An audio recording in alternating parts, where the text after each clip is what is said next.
Hi there, everybody. Thank you very much for joining us. I'm Anne Evans. I'm from Coleg Cambria. And today I've got Mary-Ann Evans from Coleg Cambria, who's going to be talking to us about the new progress tool that Coleg Cambria have developed to use with the new ILS curriculum.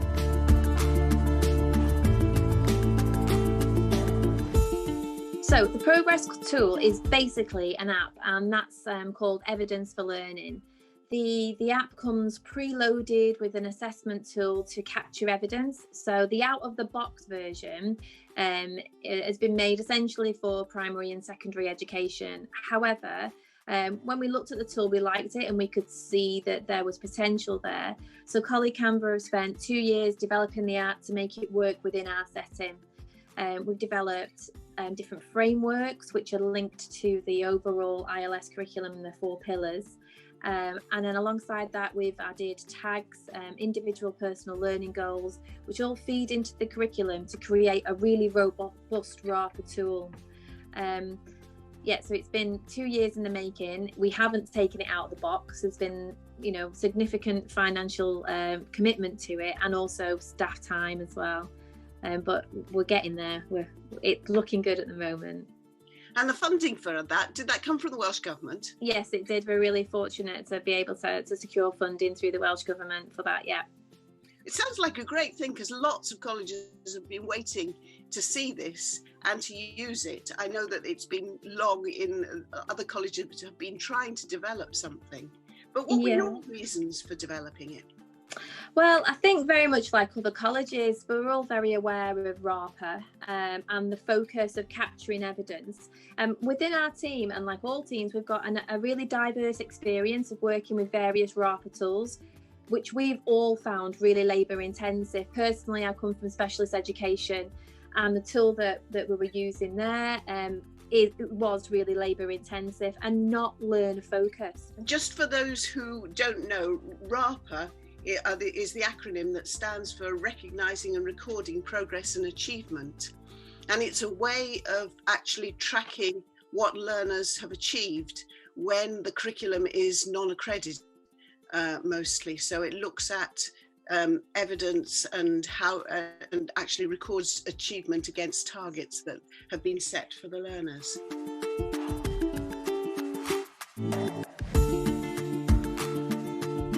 Looking at RAPA and what its intentions are, it's about putting the learner at that focus of their learning, of their journey. And a lot of the tutors would describe the RAPA process as a process that happens to the learner rather than with or for the learner. So the EFL tool provided us with this fantastic holistic approach, allowing the learners, the tutors, and it also offers a parent and carer opt-in and buy-in as well, and it gives them a lens into the learner's progress and development. A tutor comment saying that RAPA happened to the learner rather than for the learner. So with EFL being integrated into the ILS curriculum, it's allowed RAPA to work for the learner. And it's changed the way, like I said before, it's changed the way in which we think as practitioners. It allows us to have ownership. So the learners have ownership of their own targets, their target setting and their process. It allows for inquiry-based learning across the whole curriculum approach. And it captures evidence from a wide variety of sources, which makes the evidence and the practice more robust and honest.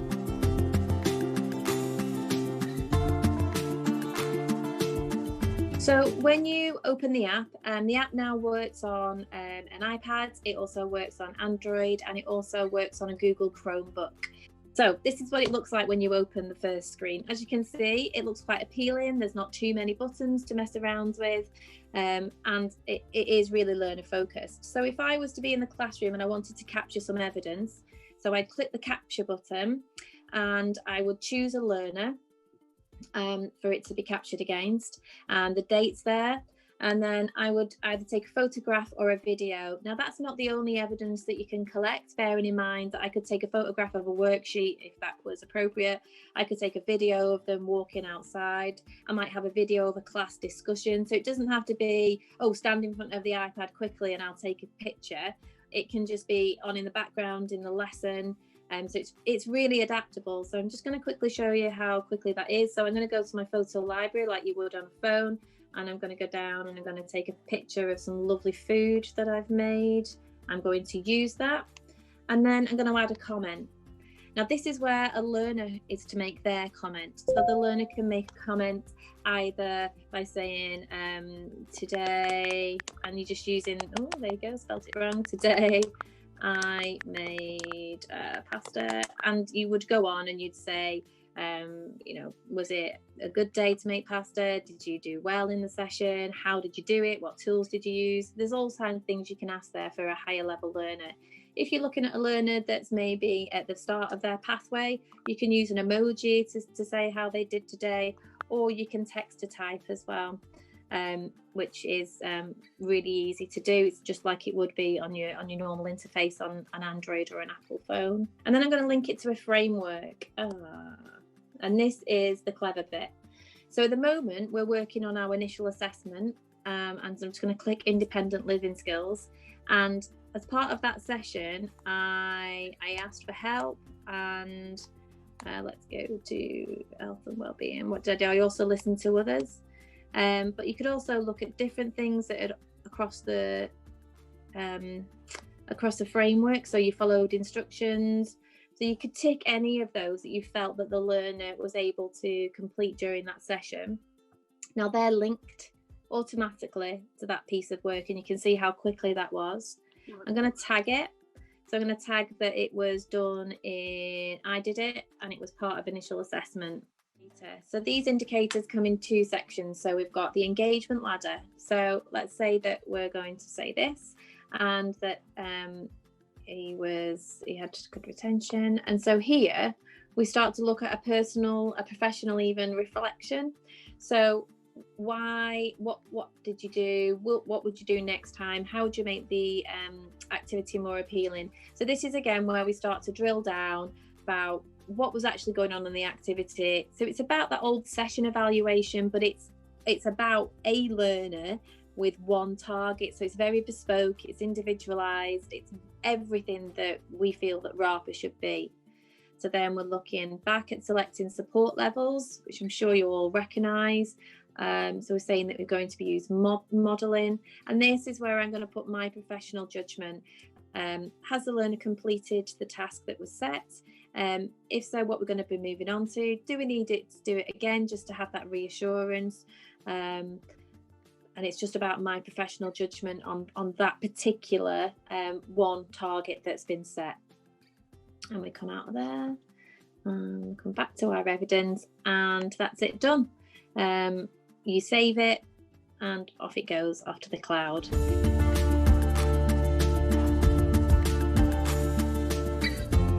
So what we've done is it's been a hard process, so don't get me wrong, it's not just come out of the box and it's all been all magic.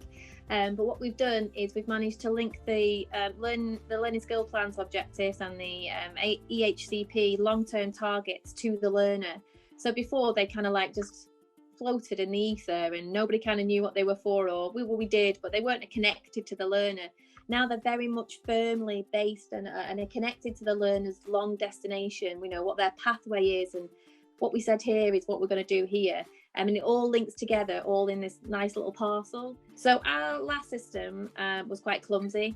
It worked, but it was quite clumsy, and it was quite a laborious process having to go through and count what objectives have been met and all that type of thing. This is literally a lot of back room stuff. It will do a report for you on what targets have been completed and how they've been completed. It will also show you where the gaps are. Now, this is something really exciting for me, because yes, we can count the objectives, and yes, they did great. They did 8 out of 10, but we don't actually see where the gaps are in that learner's journey. So this very firmly indicates why or where they're not doing it. And then we can inquire further as to why has that happened? Are they not engaged? Do they not like it? Are people just not bothering? So it does highlight lots of different areas, and it's very quick and easy to do. It is a click of a button. You can, and everyone can see everybody's. So if I'm doing a review, I don't have to go and find the tutor. I can just go onto the system, find the learner, and look at all the evidence that they've got against them. And it's lovely to see, and it's lovely to share. So as part of the practice, what we decided to do was have kind of protected time for EFL, or for the progress tool, so that in tutor times, as a tutor group, they look and they reflect on their practice, and they're able to fill in the gaps if they didn't manage to, to write something in the session. That's protected time. And I think that's a really a good development for our curriculum as well. This is it. So this has brought LAs more into the fold. It's brought as part of the team. So a lot of all of our learning assistants can use the app, and they go around and they photograph evidence, and they'll come to you and they go, oh, I've just taken this photograph, or I've just taken this video of so and so doing this, and it meets this target, isn't it good? And it's like, oh, we're all doing it, it's working. That's kind of one of those light bulb moments.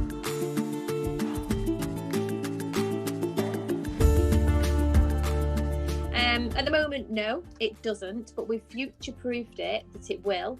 So EFL have been amazing. The company that designed the app, they've been fantastic working with us, and we've been so lucky to have Karen, who is our learning technology development support lead, and she's been able to future-proof it so that we have got our learner ID numbers, and it will talk to our college system. So eventually we will be able to link it up.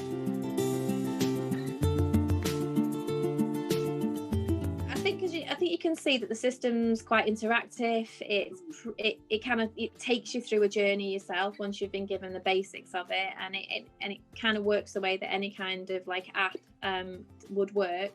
But I would say that there is a massive importance in staff understanding RAPA and RAPA basics, because this is all about the learner journey. It's based upon RAPA, and our staff have now, we've been on this journey for 2 to 3 years, and we've all got a very good understanding of the outcomes of RAPA and why it's used, and how it needs to work for the learner. So I would say, yes, there needs to be some organisational investment into understanding RAPA. As for the tool itself, with any tool, sometimes it can be difficult to embed into a curriculum, and you have to have the staff buy-in.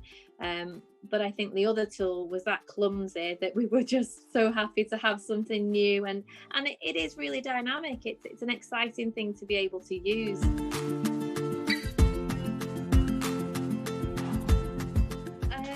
It isn't transferable out of the box. Like I said, we've been really lucky to have Karen Coyle on board to help us to embed our curriculum into the frameworks of the app. But we're happy to share what we've done with other colleges, and we've completed our pilot now, so we're able to share what worked and what didn't work. So yes, it is available to other colleges, but there has to be some investment into developing frameworks that work for you.